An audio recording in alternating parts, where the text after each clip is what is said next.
Hi everyone, I'm Nathan Bell and this is Paddy Quinn. Welcome to the Student Perspectives podcast where we interview your favourite lecturers about the multiple options you have after you finish your degree. Today we are joined by an educator, coach and leadership mentor who has shaped minds at every level with a deep focus on self-leadership, mindfulness and sustainability. She's passionate about empowering others to take responsibility for their growth. Ladies and gentlemen, please welcome Keelin Lee. Thank you. Audience clap. Lovely to be here. Thank you for inviting me. Welcome, Kim. Just for people watching who don't know you, maybe a bit about your background here at DBS. Where do I begin? Well, I was born in, well, I'm obviously a lot older than you guys, but I've been around DBS for quite a while now. Yeah. And I've really developed myself, I suppose, in this role, but also, it's really the learners themselves that have kind of like encouraged me to kind of develop myself, if that makes sense. Yeah.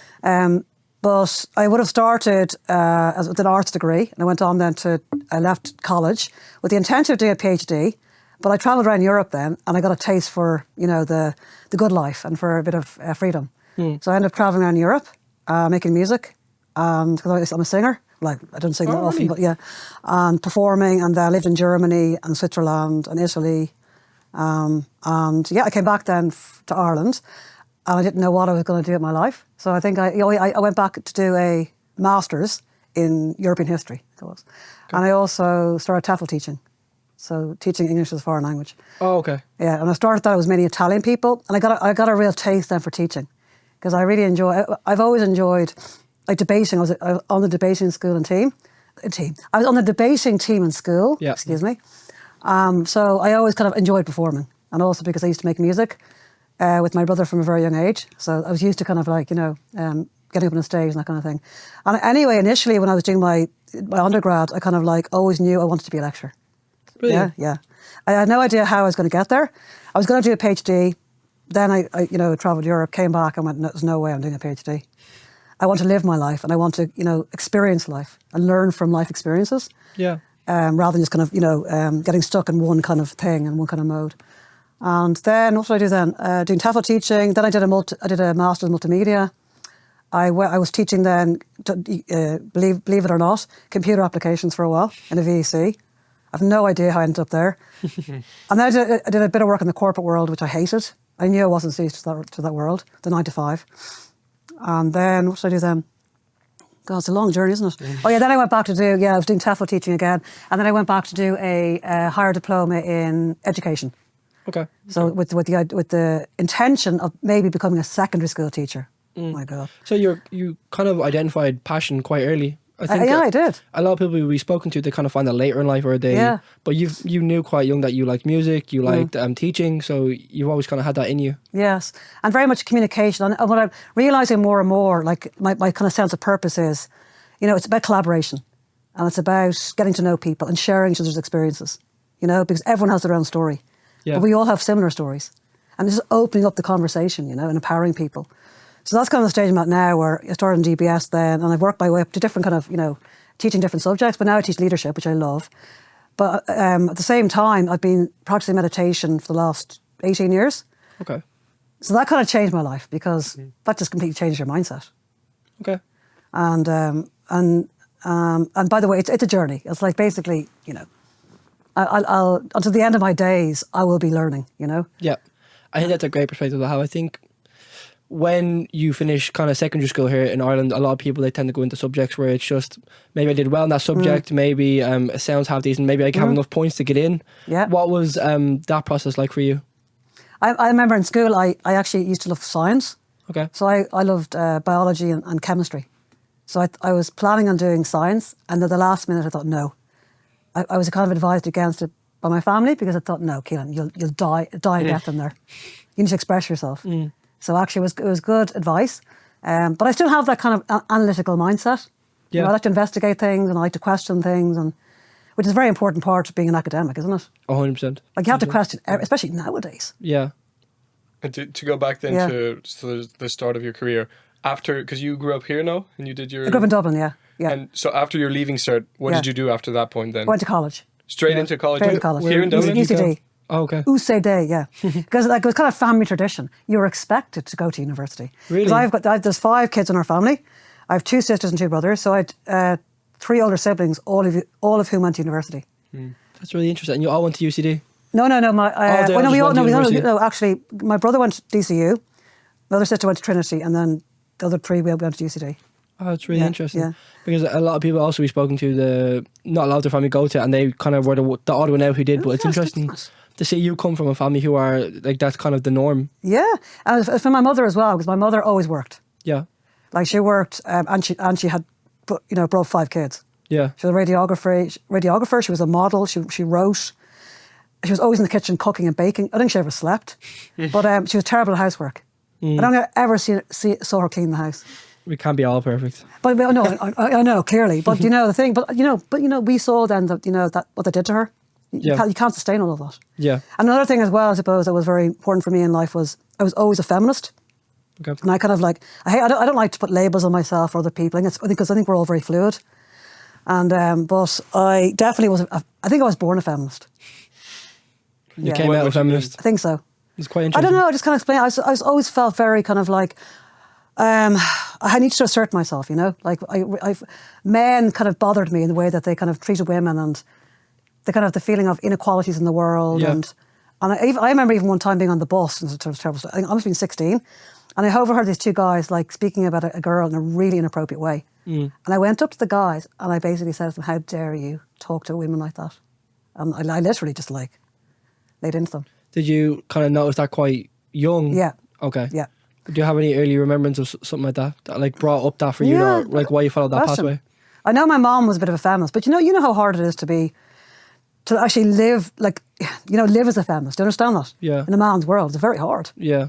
But there's a lot of frustration. Even though my mom was very kind of, although she was a very strong feminist, she found herself then, more kind of like, what's the word? There's those pressures that you're put on. You've got 5 kids and you're trying to manage everything. It's impossible. Yeah.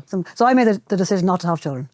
Okay. So anyway, but I think also my father, because he was quite like, we didn't get on very well. And he was very strict. And I didn't like that. Yeah. So I hated authority.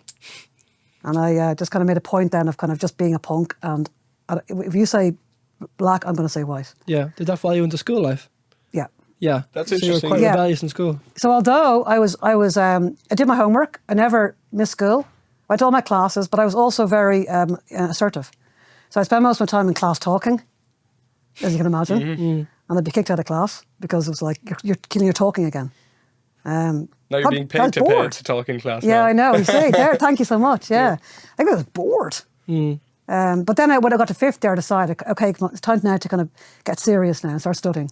Yeah. And I used to enjoy. And I met my best that's quite friend common, in school. actually. Sorry. I think that's quite common. People cop on like their last year and yeah. they make a last minute dash for like the finish this, line. I've been studying for like 4. I better start now. Yeah. And I met my best friend in school, and we were very much like that in all of our classes. So that definitely helped us. We liked the same music, we liked the same movies, like this everything. So that was great. So that kind of maybe kept me kind of sane during that time. Yeah. But then when I remember my first day in university, I studied like history and politics. I could not believe how like the freedom, that feeling. You're free from school. Yeah. There's an amazing library, and by the way, at the time there was no computers, there was no technology, that was 1990. That's how old I am. I know. It's like, okay, so we didn't have any of that stuff.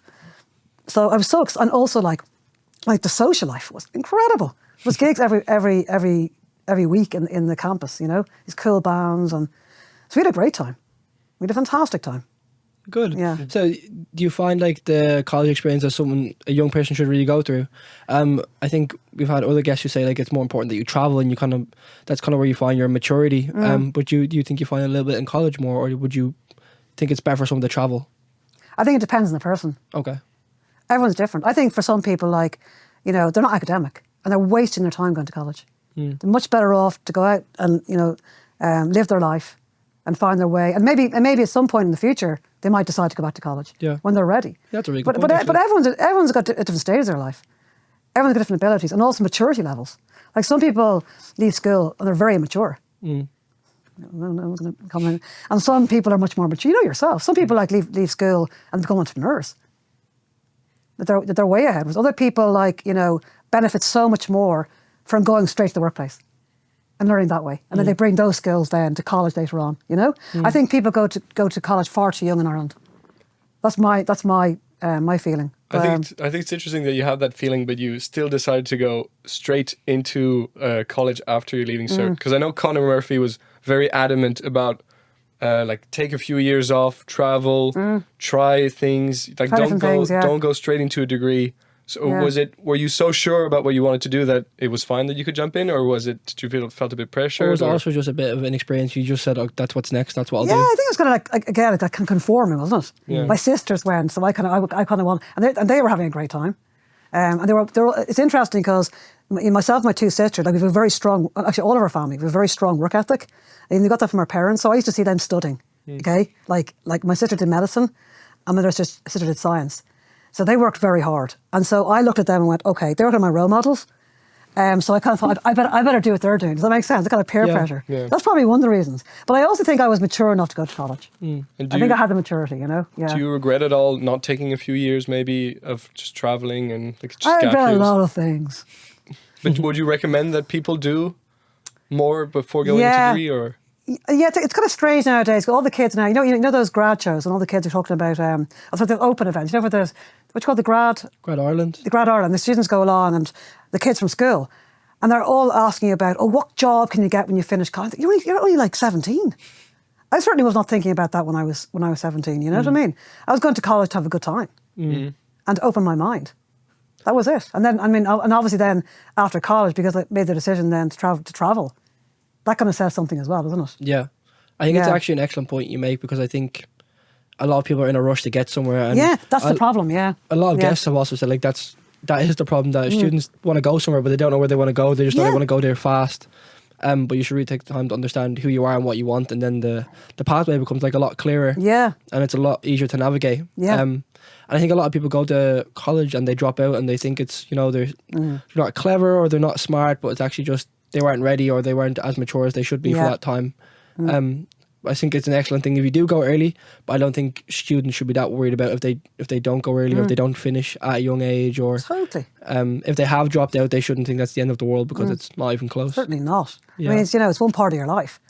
There's many chapters to your life, it's one chapter. And by the way, we have students here, every year in first year, and I say, how many of you have come from another college course? And how many of you dropped out? There's always a handful, maybe 5, 6, who say, yep, I dropped out of a course because I was really unhappy. I didn't enjoy it. It's like, well done. You had the courage to tell your parents, I'm really unhappy and I want to do something different in my life, It takes courage, because otherwise you end up miserable and doing something you hate. I think that's a great point. So everyone deserves to be happy. Yeah. Yeah. And so after you did get your degree, you just traveled? How did that go? Yeah, I think I literally went away that summer. I remember initially I went away with my parents and then my brother, and then I came back and I went to, I don't remember what happened then, Copenhagen. No, came back then. And then, I went to France first. And then... Just on holiday, or were you trying to look for jobs? that was, we were working. You know hair wraps. You know what hair wraps are? Like the things you put around your hair, like... Like corals? Corals? You see people on the I street. don't think you're asking the right Yeah. people here. Yeah, well, you guys got hair, look. Yeah, but I don't That's crawl. about People, you see people on the street when you go abroad, and they're normally kids. Oh, yeah. They're wrapping their They hair. It's gonna braid them. exactly, yeah. So we had friends who were doing that. I mean, my sister and my brother as well. We're a very close family, by the way. Okay, and so we went to a place called Valras in the south of France, and then from there, what happened then? We went to Italy to play a gig. Okay, and then from there, I met some people then. I remember we went to some party and so it all sounds very exotic. But anyway, we drove to Switzerland, to Basel, for this party, and I met this French guy there. And I said, okay, he was going to Berlin. This is the way life used to be, guys. I said, I'll meet you in Berlin then. And then I ended up in Berlin. My brother was living in Berlin at the time. I ended up living in Berlin, and from there, then I met a woman from Switzerland. And then I started traveling, and I traveled around Europe, and then went back to Switzerland, and so on and so forth. So it was all very organic. And you were working like random, That's it. That's exactly it. So I had no proper job, which is lovely. like braids and gigs. Braids, and then busking. Okay, busking. Busking. And then I used to work in there's like this cafe. What's the name of the cafe? This kind of cooperative, cooperative, like Switzerland. Like when I went to Zurich in 1994, it was a different world. It was a different world. Like, it was just literally, you could have anything you wanted. Everything was just there. It's incredible. I'm scared to go into that. No, I don't mean that. What I mean is just like in terms of the standard of living is so high. Okay. Okay. It's a beautiful place. Yeah, it is a beautiful place, but it's also a very strange place. I'm curious how you would manage like your passion as well as being a student and traveling, and how you found a way to keep incorporating your music into that. Because I think a lot of students struggle with that. They either do one or the other. They either do work or college, or they do, but they tend to forget their passion and what they like, and it tends to drift away a little bit. I think eventually you have to live your passion. You have to find, like, unfortunately, I haven't been making music now for a while. We had a band for years, and the usual, we just band, my brother was in the band, and he's now in another band, and I'm, anyway. But I'm fine with that for now, and I'm finding my own way. But the moment I'm kind of really focusing on more, I don't know, building my confidence and kind of like becoming more of a leader. And I'd like to think I'm doing a course down in sustainability leadership in TU. And I feel like I'm kind of growing more and more into that kind of field. And I feel I want to become more of a leader in that area. Yeah. Because I feel like people need we need people to encourage people to kind of start thinking about sustainability, because people are terrified, and also there's a real lack of women in leadership. And I'm not talking about someone on the pedestal thinking, I know more than you. I mean, as an equal. Like, I've been on this planet for so many years. This is what I've learned. This is what I have to share with you. But everyone's got something to share. Yeah. We all have our stories to tell, And also with the meditation side of things, like, that's really helped me to kind of understand, like, the power of the mind, and how powerful we are. And where did that come into your life? When did the meditation start? That started when I was 32. I had a pre-midlife crisis. Actually, most people seem to have them that we've interviewed. They've all had some sort of... Well, I've had several. I feel like I've had one last week, honestly. What happened to you last week? Well, we've all have them. Well, I think my 30s, I found my 30s particularly difficult, to be honest with you. Why? Because you kind of feel like, especially as a woman, you kind of expect to get married, have kids. Yeah. And you kind of this pressure then to meet somebody. Yeah. And you don't meet someone and say, oh my God, time's running out. It's horrible. Yeah. And I think most women can relate to that. Because I think that's really relatable. How do you handle that? And how do you suggest women handle that? Good question. I think I went through a period of kind of thinking, oh my God, I have to meet someone. And I obviously didn't meet anybody. I didn't get married. I didn't get married until I was 46. Okay, there you go. Okay. But the positive thing is I never really wanted to have children. So that was never a fact. So that kind of takes the pressure off. And I think that at the time, just something, I can't explain it, something happened in my mind. I just knew that I needed to learn to meditate. I wanted to learn to meditate. I wanted to calm down. And you can see clearly I've totally... You've achieved. Internally, I'm calmer, But I was all over the place. Did you feel that in your career and your studies as well, all the time? I just felt... I didn't feel grounded. And I didn't really feel like... I was looking for something. And now you do? Oh, now I know, yeah. And I found it, yeah. How did you learn then? How did you go into that? Where did you find... In here. Or how do you even begin to start that process? Yeah.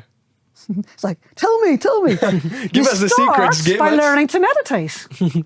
Just on YouTube. By sitting still. No. So I'm part of a tradition, the Kadampa meditation tradition. That's like ancient lineage, goes back 2,500 years. Okay. And we have a centre in Temple Oak. So I've been part of the tradition for 18 years. Okay. And I teach as well. And as soon as I went to the first class, I thought, okay, I found it. I found what I've been looking for. How did you find it? Was it just... I found a flyer in Bewley's. Really? That's so interesting. But even before that, I was buying books. For a few months, I was buying meditation books. And I tried out a couple of other classes. They didn't feel right. But as soon as I went to that class, I went, this is it. This is the one.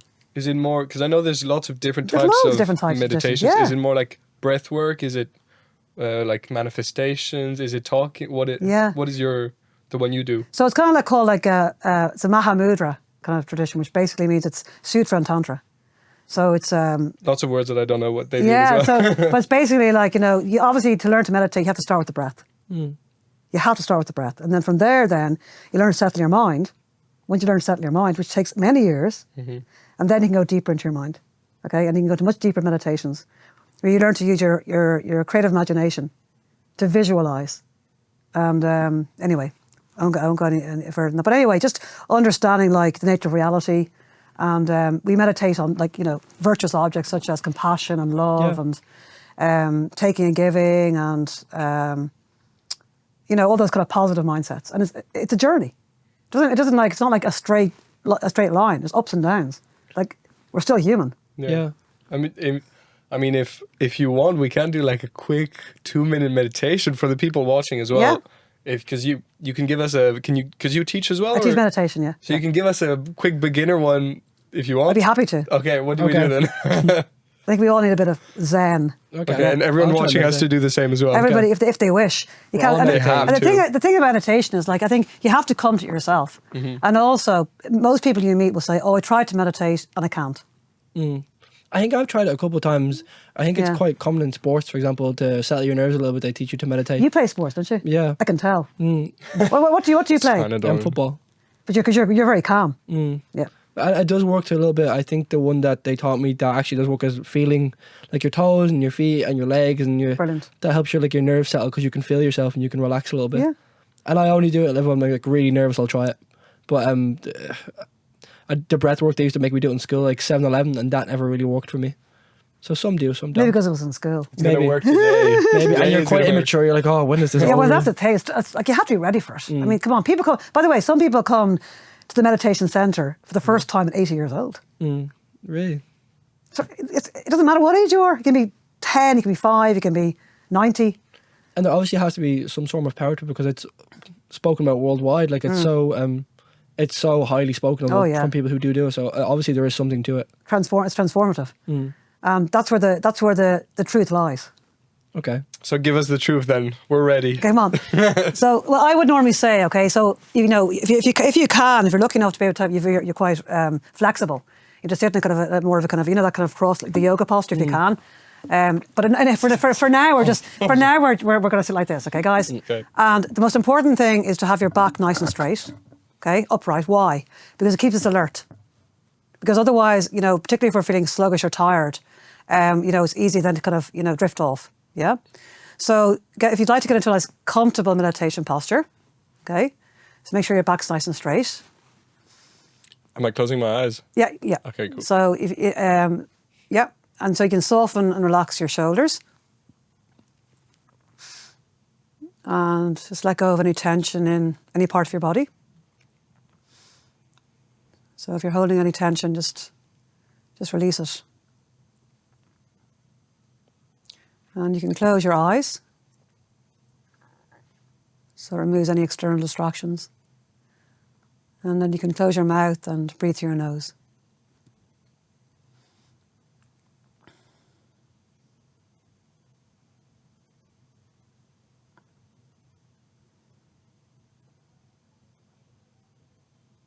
And once you find a comfortable meditation posture,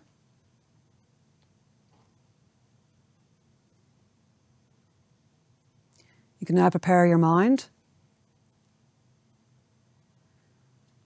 by letting go of any thoughts or worries, concerns. So anything at all that's been on your mind, just leave it aside for now.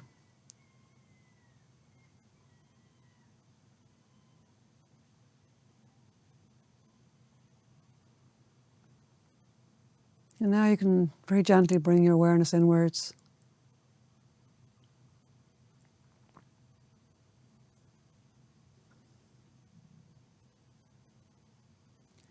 And just become aware of the natural rhythm of your breathing.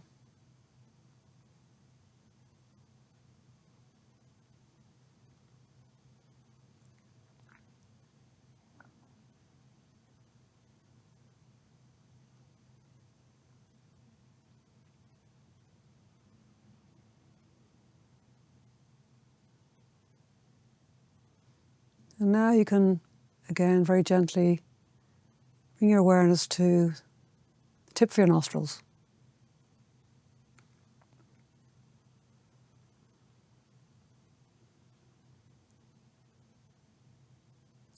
And just focus here on the very gentle sensation of breath at the tip of your nostrils as you breathe in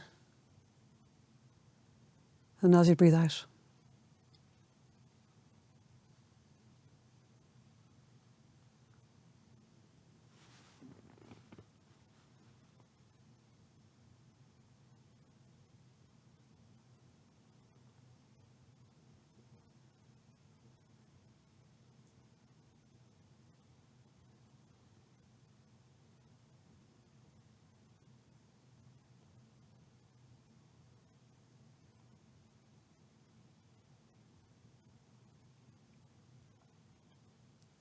So you can focus here single-pointedly to the exclusion of everything else.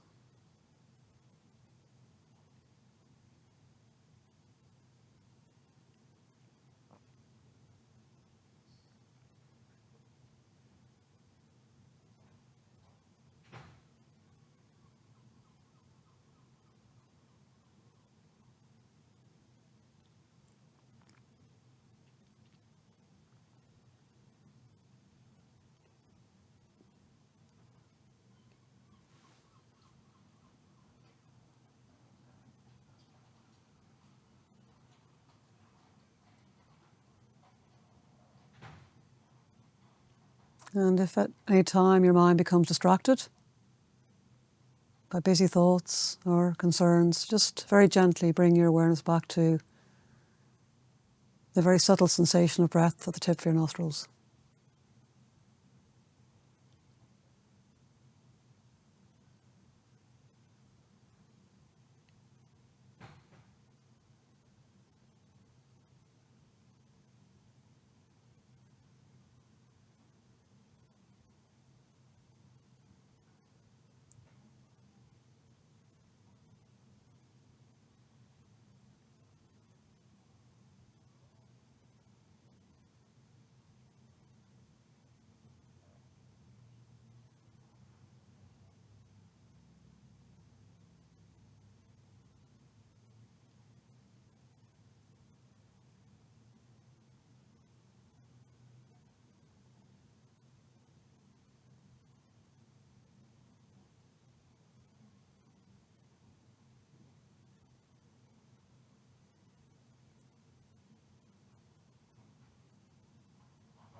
And very gradually the mind will begin to settle on the breath.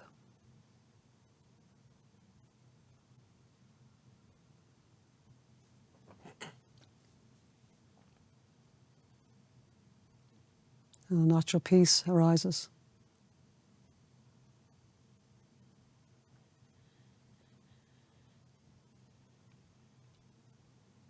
So for the last minute or so, just enjoy any level of peace at all that arises in your mind.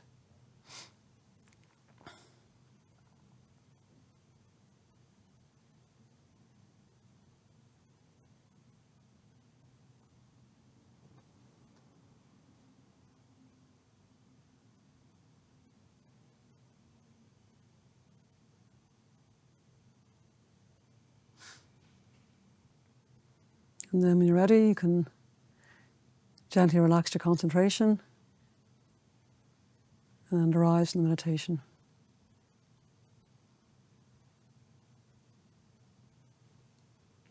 And open your eyes. Feeling much more peaceful. Thank you so much for that. It's so bright now. Obviously, that was very short, but just going to give you an insight into what we have to learn with meditation is it takes time, and we live in a world now where everyone's in such a rush. Yeah, and people take on massive loads of stress. So something like that would be such a powerful tool if you could master it. Yeah, that's it, because it gives you a completely different perspective in life. It totally changes you, but it also changes relationships. You know what I mean? Yeah. It's a reflection of you. Yeah. I think I was in a bit of a giggly mood, so I was trying really hard not to laugh or make a joke the whole time. But it's lovely. But it's also lovely to feel like that. Isn't I it? suppose, yeah. I usually do meditation in the morning as well. Do But you? yeah, Very good. but I feel like in this setting I with the know. podcast and the camera, I'm like, Yeah, no, you're thinking, because for me, I'm so used to it. I'm able just to whatever. Lock in. I don't know, Yeah. But yeah, of course, it is what it is. You know. But thanks so I much can for imagine that, it being a wonderful tool. I really can. Yeah. And imagine if the whole world meditated. Yeah. There'd be no Donald Trumps. We'd have a much cleaner Just mind. saying, a cleaner mind and a happier mind. Do you think everyone should meditate every day then? Yes. It definitely. Yes. I know from my own experience, because it has to come from your own experience, that there's no happiness without peace. Down to my own, I ever feel happy when I'm peaceful. Yeah. Check it out for yourself. And grounded. Can you be happy if your mind's all over the place? No, you're scrambling, I guess. Everything feels frantic. Everything's fragmented. Mm. Yeah. You feel, it's kind of like, and so it's kind of similar, you know, when you feel, you know, you're like doing assignments or you're studying and you're kind of really organised. You feel really good, don't you? And you're disorganised, how do you feel? So do you think meditation was really the key for you to focus and find proper direction? Even though you kind of were messing around, you were doing things that you like, but it really helped you? I think so. Okay. I believe so, yeah. And I believe in karma, so I think like, you create your own world anyway, you create your own reality. But it just starts to make more and more sense. Whereas I remember a time in my life going, like standing in the garden going, what's it all about? I mean, in fairness, I was asking those questions at a very young age. Like I think I was 4 years old, kind of questioning everything, you know. And it's a wonderful way to think, though, to be fair, because it opens your mind up to a lot of things. Completely. I have a very open mind. And also our whole family have very open minds. Wonderful. Yeah. I think I know a lot of probably students who are similar to me, and they take on like exams really stress them out. Oh, yeah. Finding jobs really stresses them out. Yeah. Going to the working world or manager, whatever it may be, there's a lot of stress in the world. So it could be like a really powerful tool if you are like that. I don't know if I'm with that per se. I think I tend to quite think in the moment. I'm quite good at that. But if you do overthink and you do stress, that's probably a really useful tool for people to use. Sure. So they should definitely try it. Yeah. Well, what have you got to lose? Yeah. But the thing about it is, like, it has to be kind of practiced consistently because otherwise you're not going to get the benefits. We just fall back into the same old habits because that's our default, isn't it? Yeah. So, and of course, like, exams are very stressful. And I remember my final exams and the leaving cert. Oh, I still have nightmares about that. Like, genuinely. And then you're going out into this world then. And the world's crazy at the moment. You don't really know what to think anymore, do you? But you have to find, you know, if you tap into that happiness, like, you'll find that. You'll find what you're looking for. You know, because you trust in yourself. That makes sense? Yeah. You trust in your kind of like your good heart, like the best part of yourself, rather than kind of this self-doubt and hijacking that kind of over kind of self-criticism. That is, it's far too prevalent in our world today. So, but you seem very calm. Look at you. You're like radiating calmness there.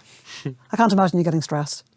Like, by the way, do you think that your generation, I don't know, is more kind of, I don't know how to say it, but it's harder in some respects. Do you think it's more? I think it's definitely harder. The media is obviously makes things much harder. Yeah, that's but I think there's a lot of pressure on kids these days. They see a lot of people young doing well because the world covers it, and they think they have to be that way. Yeah, okay, I get that. So I think it would be a little bit more, but there's also more opportunities. There's more ways to do things. There's more. So of course, a bit of both. There are more possibilities. But I think go back to what you asked me earlier. I think traveling is just essential. Yeah. Essential. It just changes your whole view of the world. Yeah. And people. I think every person we've interviewed so far has said that as well. But I think we're getting close to the end of the podcast. Thank you. So before we end, is there anything you'd like to promote or say? I know you're advocating a lot for equality for women in the workplace and things. Is there anything you'd like to promote or people should go look or something? On top of meditation? Yeah, I mean, again, just kind of, I'd encourage everybody to find a good meditation teacher. And also, I suppose, thinking about like sustainability, and I'm helping DBS at the moment. I'm writing a consultancy report for my final project, but I'm helping with the consultancy committee here, and trying to we're applying for the green flag. Yep. But kind of just promoting that and trying to find a way to communicate like the urgency, the sense of urgency with what's happening to our planet. Because I think we're all in a state of denial, to be honest with you. And I also think it's kind of so unfair to your generation and the next generation. Do you know what I mean? Yeah. So how do we find a way of trying to find a way to communicate it so people aren't so scared? You know, that's something I want to look at as well. Okay. To kind of encourage people. It's okay. It's okay to, it's okay to be scared, but like we need to use this fear to kind of to what's the word, to motivate us. If that makes sense. And sustainability is such a massive topic, and it's growing more into the world. It's even coming into the corporate world now. Of course it is. Yeah. What do you think for a student? Where you think they should start just to be aware of kind of the basics of what's going on around them? Yeah, and I think it's personal responsibility, isn't it? Like recycling. I think Ireland is one of the worst countries in the world for recycling. Oh, really? Yeah, and we're very bad. I'm saying the highest CO2 emissions because we're all like what? Well, okay, let's look at the reasons. The infrastructure is so poor. Lack of long-term thinking. Look at the same people coming into power all the time in government. You know. Being elected, and there's no long-term thinking there. So you have to have things in place You have to have structures in place, systems in place that allow people then to make those choices. You know what I mean? People are forced to drive in Ireland. It's not their fault. Yeah. For example, you know. Yeah. Yeah. I think that's a good way to end it. And so then just Can I take the before- belt now? You Thanks. can take the belt. Actually, you've earned it from giving Thank you us the meditation. so much. I think I deserve You for gotta not, get another for one, not mate. laughing for that whole thing because I was trying really hard. But sorry, you recorded laughing, are you? No, but I was gotta see really. him. You could see me smiling because I'm Oh, like. brilliant, let's go. But I was that's a good focusing. sign. That's it. That's it. But so we have this tradition of the last lecturer leaves a question for the next one, and you get to leave a question for the next one as well. Okay. So last time we had Ray Whelan on, and he gave you the question: what impact are you making in the world right now? When are you at your happiest? When? Oh, Yeah, is that your your question as you're question. leaving? For them, yeah. Well, Yeah. but, okay, Oh, sorry, excuse me. before you give your question, sorry, you you said must that, answer mate. Yeah, his no, question. sorry. Oh, Yeah, no, sorry, what's the question? Excuse me. I was like, that's a really deep philosophical answer. I was like, how have we been torn onto this? What was the question again, So sorry? the question is, what impact are you making in the world right now? Well, let me think now. What I'm trying to make. I like to think like I'm very authentic, and I'm very honest, and I like to kind of think that I can, build people's confidence, in being themselves and allowing themselves to be themselves. You know what I mean? Yeah, I think that's actually wonderful. Yeah, I think Yeah. I've noticed that because you're so. I feel like you're I'm very comfortable with myself. You're very comfortable and you're very Yeah. unapologetically yourself, so it's a bit easier to feel comfortable And around you. I think. and it's lovely because I realise some people are really struggling. People aren't accepting them, and they're not allowed to say, they're not allowed to express themselves, and they're not allowed to be who they want to be. And I think on your point about like inner peace, it comes from that. Of course being it does. really comfortable in yourself and trusting Yeah. yourself, and that makes it easy to be comfortable. Totally. And like the thing, we spend so much time like worrying about what everyone else thinks about us. Like, well, who cares? Like, not everyone's going to like us. That's okay. But we can't make everyone happy. I don't like this guy. No, I don't. But I mean, but you know what I mean? It's just ridiculous. Yeah. And rather than thinking, but I want to, and so I think it's very, very sad. Yeah, I think it's very sad. No, you're not allowed to be yourself. yeah. know? I think that's a really good point, and I think a lot of people, especially young people, needed to hear that because I think it takes a while to come out of that shell. And I think I'd like to think as well. Like I don't work with younger people.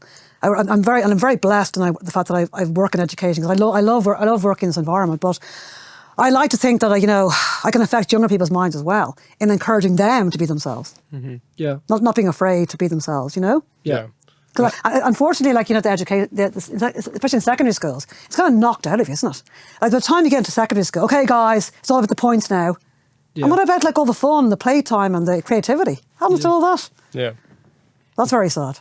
And so, what would be your question then for the next lecturer, Yeah. or So the next person we're interviewing? when are you at your happiest?